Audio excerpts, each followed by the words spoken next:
करते हैं।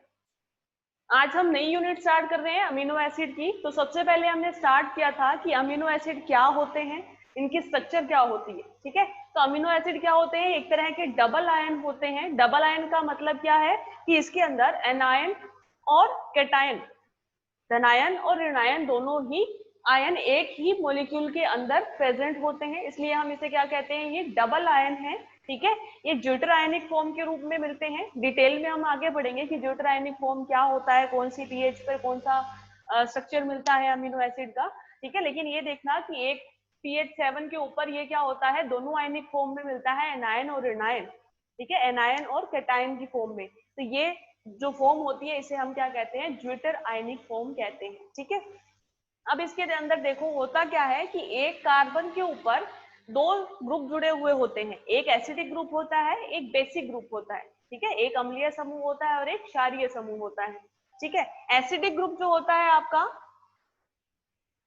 वो तो होता है ये एसिटिक एसिड का COOH का।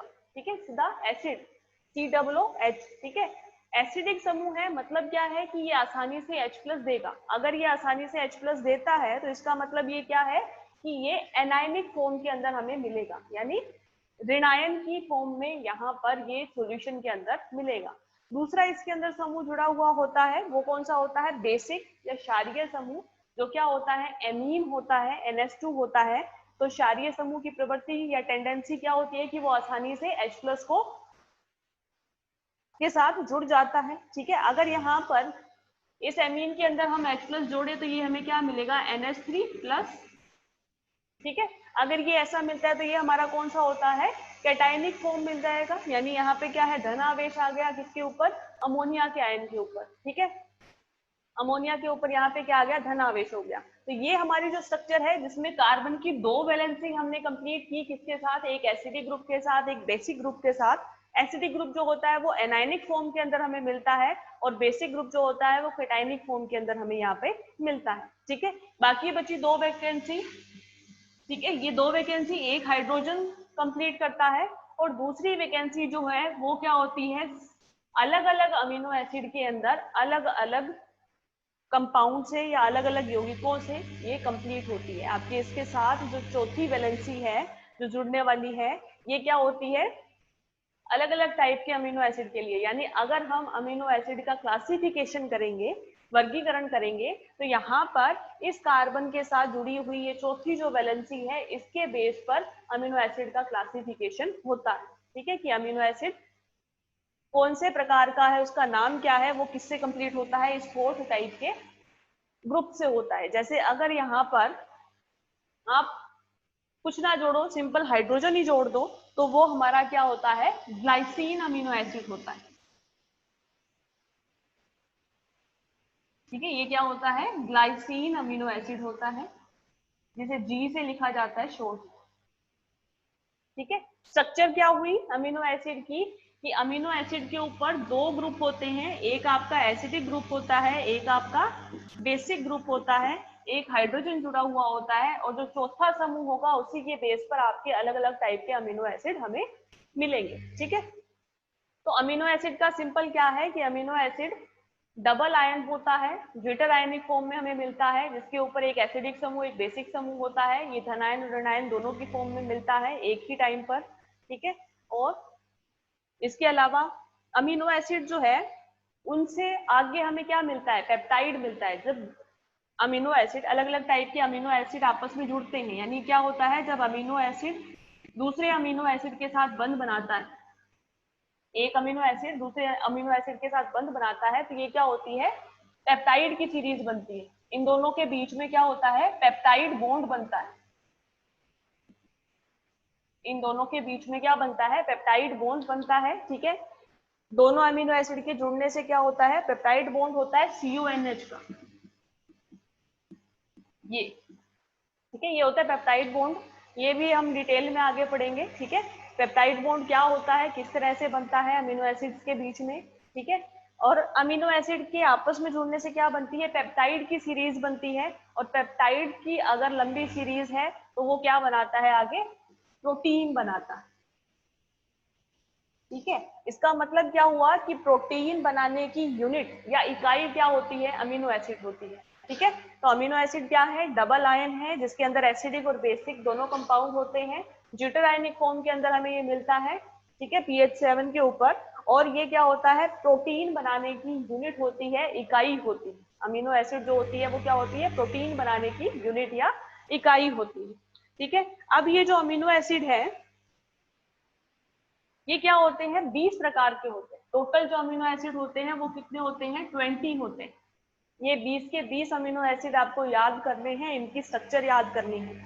ठीक है, टोटल जो अमीनो एसिड होते हैं वो कितने होते हैं, 20 होते हैं, 20 होते हैं, जिसमें से 10 एसेंशियल होते हैं और 10 नॉन एसेंशियल होते हैं, और 10 नॉन एसेंशियल होते हैं। एसेंशियल का मतलब क्या है कि 10 ऐसे अमीनो एसिड होते हैं जो कि बॉडी के मूवमेंट के लिए या बॉडी के अच्छी तरह से वर्क करने के लिए जरूरी होते हैं, कि बॉडी में ये 10 अमीनो एसिड होने ही होने चाहिए। ठीक है, ये होते हैं 10 अमीनो एसिड।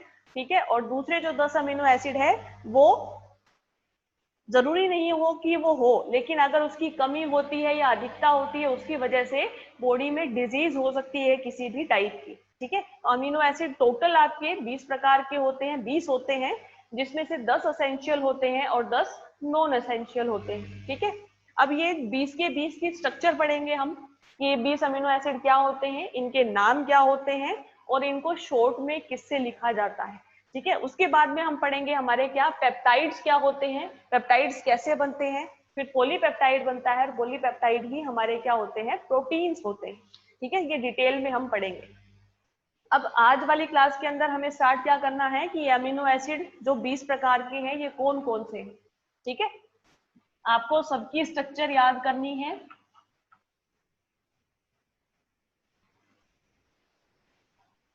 क्वेश्चन जो पूछा जाता है उसमें डायरेक्ट क्वेश्चन पूछा जाता है कि फिनाइल एलेनिन अमीनो एसिड की स्ट्रक्चर बनाओ।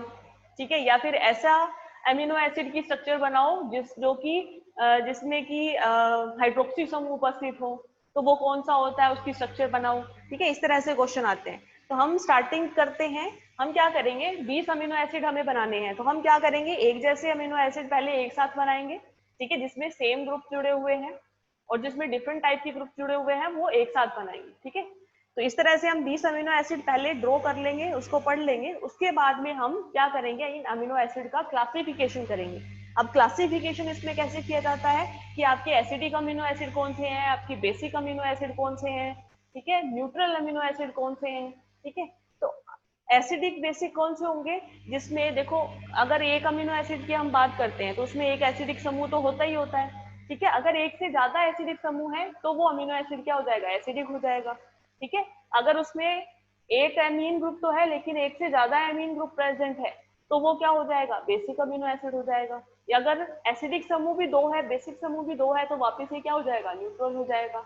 इस तरह से इनका क्लासिफिकेशन किया जाता है। तो सबसे पहले हमें क्या करना है, पूरी एक लिस्ट बनानी है किसकी, 20 अमीनो एसिड की, उसका नाम लिखना है, उसकी स्ट्रक्चर लिखनी है। ठीक है, पहला जो आपका अमीनो एसिड है वो है ग्लाइसिन। ठीक है, इसको GLY से भी लिखा जाता है और कैपिटल G से भी लिखा जाता है। ठीक है, ग्लाइसिन में क्या होता है, देखो अपने क्या करेंगे कि ये जो है इतना पोर्शन, ये तो है सबके अंदर सेम, हर अमीनो एसिड के अंदर इतना पोर्शन सेम है। मैंने क्या कहा था कि ये जो आपकी फोर्थ वैलेंसी है, ये सिर्फ फोर्थ वैलेंसी चेंज होती है सारे अमीनो एसिड्स के अंदर। ठीक है, तो हम ये इतना पोर्शन सारे मोलिक्यूल्स सारे अमीनो एसिड के अंदर क्या करेंगे, सेम लेके चलेंगे। आपका चेन सिर्फ कहाँ पे आएगा, इस फोर्थ वैलेंसी के ऊपर आएगा। तो ग्लाइसिन के अंदर यहाँ पे क्या होता है, सिर्फ हाइड्रोजन जुड़ा हुआ होता है, यानी ये क्या होता है, NH3 plus CH2 COO minus. ये हमारा क्या है, स्ट्रक्चर है किसकी, ग्लाइसिन। ठीक है, इसी तरह दूसरा देखो आप, दूसरा होता है एलिनिन।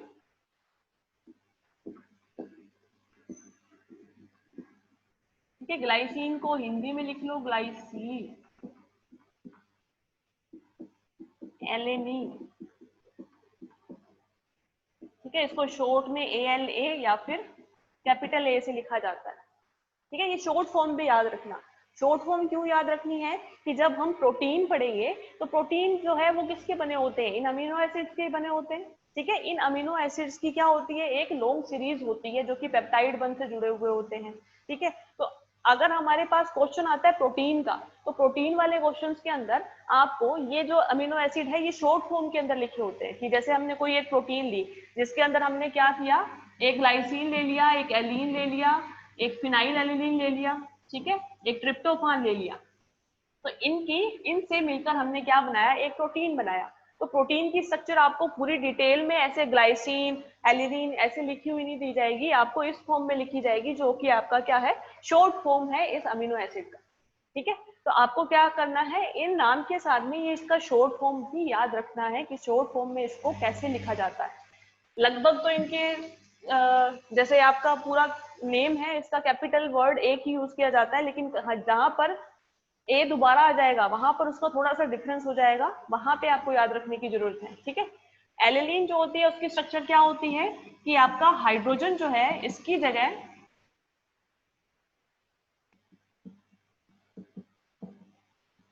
CH3 होता है, बस इतना सा डिफरेंस है। ग्लाइसिन में क्या होता है, फोर्थ वैलेंसी कार्बन की हाइड्रोजन कंप्लीट करता है, एलिनिन जो होता है उसमें फोर्थ वैलेंसी आपकी CH3 या मेथिल ग्रुप कंप्लीट करता है। तो ये हमारा क्या है, एलिनिन है।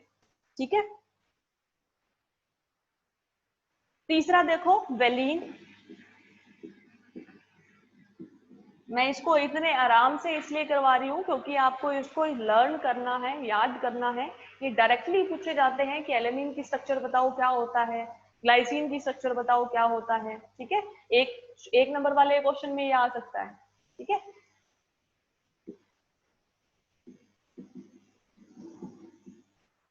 ठीक है, नेक्स्ट आपका क्या है, वेलिन। वेलिन को हम क्या करते हैं, या तो कैपिटल वी से लिखते हैं या फिर VAL से लिखा जाता है। ठीक है, इसके अंदर क्या होती है कि आपकी जो फोर्थ वैलेंसी होती है ये कंप्लीट करता है आइसो ग्रुप, इस तरह से। ये हमारी स्ट्रक्चर है किसकी, वेलिन की।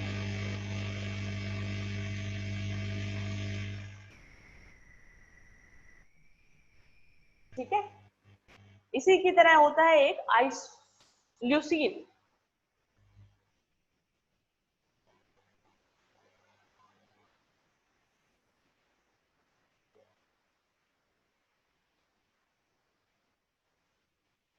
ठीक है, इतना ड्रॉ कर लो, ऊपर वाला जो है मैं हटा रही हूँ दोबारा। यहाँ पर आपको ये समझ तो आ रहा है ना, आपको सिर्फ ये स्ट्रक्चर याद रखनी है। स्ट्रक्चर में भी सिर्फ क्या याद रखना है, नाम याद रखना है और ये चौथा ग्रुप याद रखना है। ठीक है, कि ग्लाइसिन में सिर्फ हाइड्रोजन होता है, एलिनिन में सिर्फ CH3 होता है, वेलिन में आपका आइसोप्रोपिल होता है। ठीक है, फोर्थ इधर लिख देती हूं मैं, ल्यूसीन।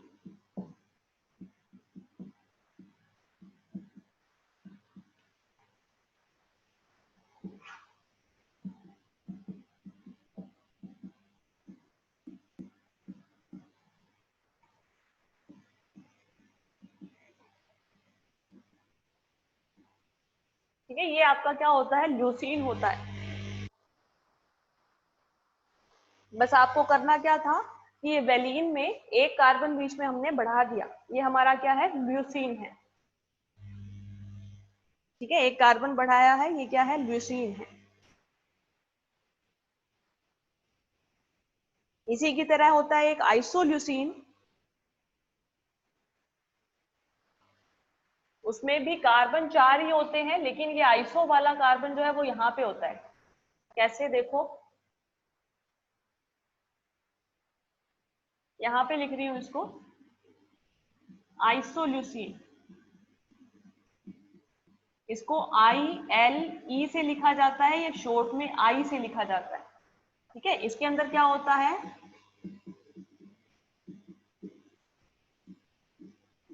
ये जो पहला कार्बन होता है यही आपका क्या होता है, आइसो का होता है।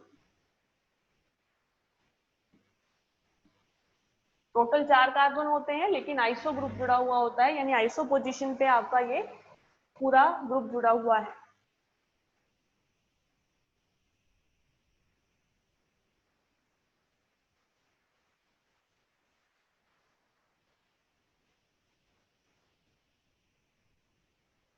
ठीक है, ये 5 आप एक साथ याद करना।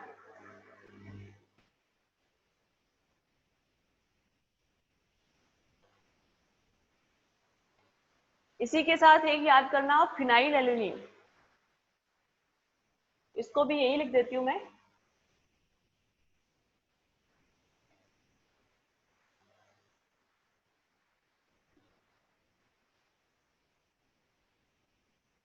नेक्स्ट 6 नंबर है आपका फिनाइल एलेनिन।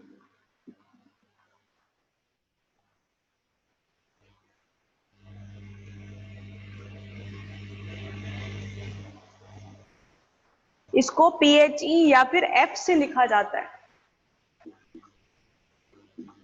कैपिटल F से लिखा जाता है। इसके अंदर देखो डिफरेंस क्या है, एलिनीन के अंदर आपने क्या किया था, CH3 जोड़ा था। फिनाइल एलिनीन के अंदर आपको क्या करना है, इस CH3 के आगे एक फेनिल ग्रुप जोड़ना है बस। ठीक है, क्या करना है यहाँ पे, ये NH3 प्लस है, ये CH है, ये COO माइनस है, और इसके साथ CH2 और एक फेनिल है। ये हमारा क्या है, फिनाइल एलिनीन।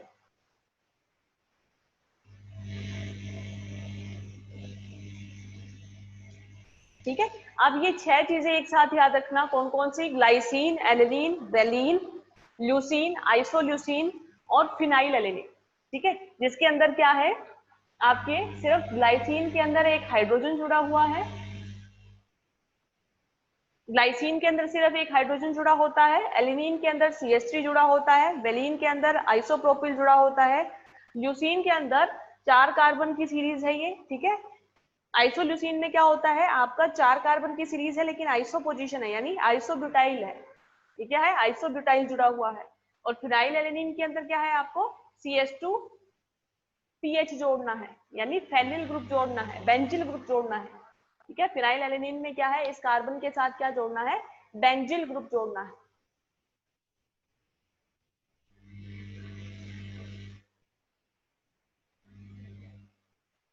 ठीक है,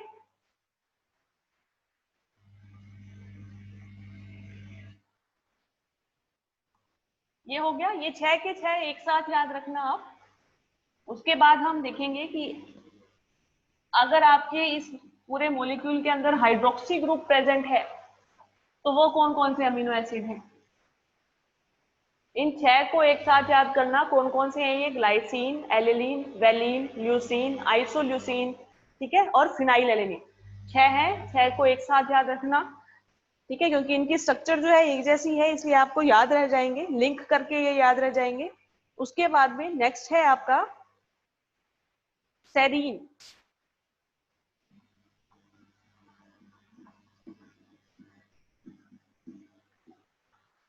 ठीक है, इसको किससे लिखा जाता है, S से लिखा जाता है। ठीक है, सेरीन को S से लिखा जाता है। सेरीन के अंदर क्या होता है,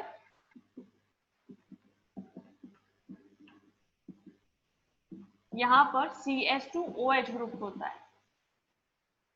फोर्थ वैलेंसी जो है वो कौन कंप्लीट करता है, CH2OH कंप्लीट करता है सेरीन के अंदर। ठीक है, एक होता है आपका टायरोसिन।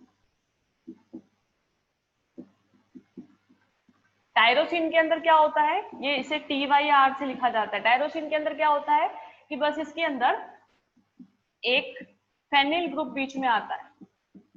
कैसे, देखो, CH2,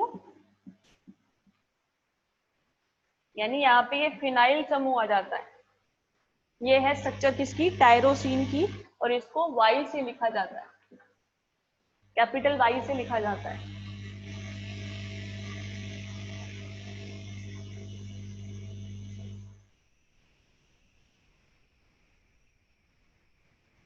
ठीक है, ये स्ट्रक्चर किसकी है, टायरोसिन की। और इसी की तरह होता है एक थ्रियोनिन। थ्रियोनिन जिसके अंदर भी क्या होता है, हाइड्रोक्सी ग्रुप प्रेजेंट होता है। थ्रियोनिन के अंदर होता है,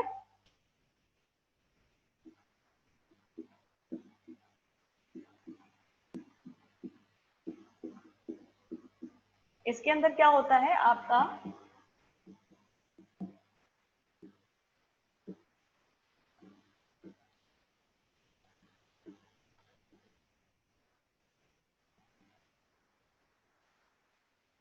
एक हाइड्रोजन। ठीक है, ये होता है और इसको कैपिटल टी से लिखा जाता है। ये स्ट्रक्चर है किसकी? थ्रियोनिन की, ये वाली।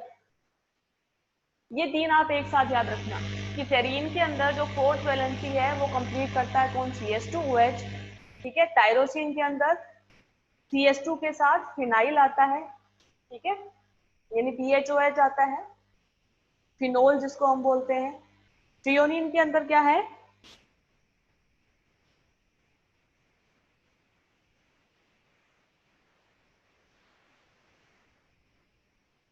थ्रियोनिन के अंदर सिर्फ इतना सा डिफरेंस है कि आपको यहाँ पर 2 कार्बन की सीरीज लेके चलनी है, जो कि पहले यहाँ पर सेरीन में क्या थी? एक ही कार्बन की। ठीक है, ये याद रखने के लिए हमने एक जैसे अमीनो एसिड एक साथ रखे हैं। ठीक है, इन तीनों को एक साथ याद करना, सेरीन, टायरोसिन और थ्रियोनिन।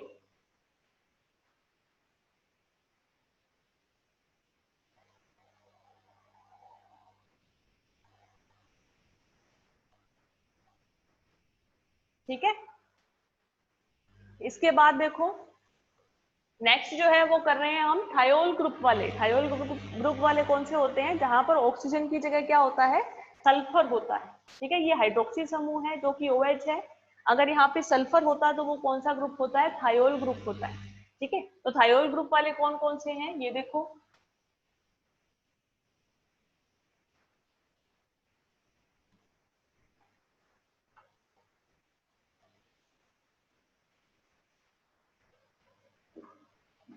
सिस्टीन।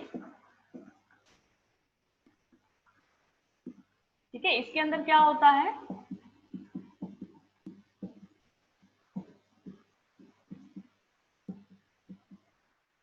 थायोल ग्रुप होता है। सिस्टीन के अंदर क्या होता है? थायोल ग्रुप होता है। CH2SH जुड़ा हुआ होता है और इसको कैपिटल C से लिखा जाता है। ठीक है, इसको कैपिटल C से लिखा जाता है। और ये आप स्पेलिंग याद रखना, एक सिस्टाइन भी होता है इसके अंदर।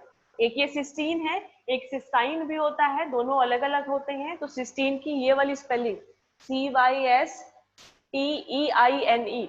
ठीक है, इसको ऐसे ही याद रखना। इसमें कौन सा ग्रुप जुड़ा हुआ होता है? थायोल का होता है, CH2SH। और नेक्स्ट है इसके साथ का मिथियोनिन।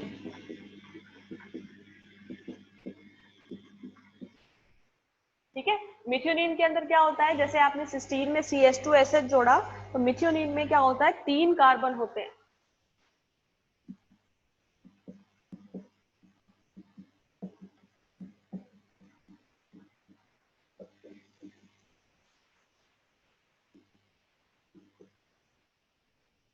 इस तरह से ये स्ट्रक्चर होती है किसकी? मिथ्योनिन की।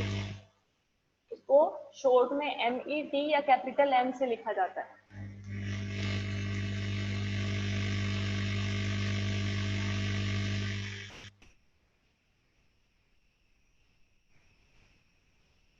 ठीक है, ये क्या है? मिथ्योनिन है।